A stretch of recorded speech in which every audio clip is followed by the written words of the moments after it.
కుల్జా SIM SIM కథను ఖజానా పెట్టి నుంచి తీశాము. నేటి కథ పేరు చిన్నారి సహాయకులు. పదండి కథను మొదలు పెడదాం. అవి సెలవు రోజులు. తోటలో అక్కడక్కడ ఉన్న రంగుల డబ్బాల మధ్య వీణ వినయ్ ఉన్నారు. తెలుపు రంగు, ఎరుపు రంగు, ఆకుపచ్చ, పసుపు రంగు మరియు నీలం రంగు మొదలైన అన్ని రకాల రంగులు ఉన్నాయి అక్కడ. చిత్రకారులు తమ తమ పనిలో నిమగ్నమయ్యారు. వారిలో ఒకరు నిచ్చెనపై, మరొకరు పైకప్పుకు వేలాడుతూ ఉన్నారు. మేము మీకు ఏదైనా సహాయం చేయగలమా? వీణా వినయ్ అడిగారు.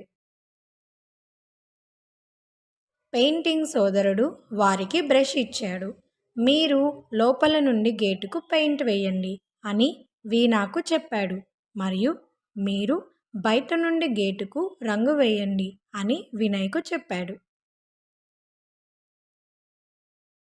వీణా వినయ్ 2 రంగు డబ్బాలను తీసుకొని పనికి సిద్ధమయ్యారు. వీణ ఒకవైపు నుండి గేటుకు రంగులు వేయడం ప్రారంభించింది. రెండో వైపు నుంచి వినయ్. నేలపై కొంత రంగు చిందింది, కొంత పెయింట్ గోడపై పడింది మరియు ఈ రెండింటిపై బోలెడన్ని ప్రశంసలు. ఎట్టకేలకు పని పూర్తయింది.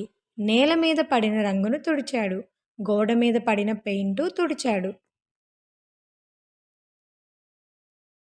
చివరకు తనపై పడిన రంగును తుడిచేశాడు.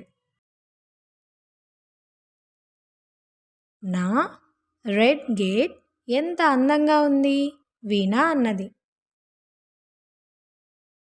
నా గ్రీన్ గేట్ ఎంత అందంగా ఉంది, వినయ్ అన్నాడు.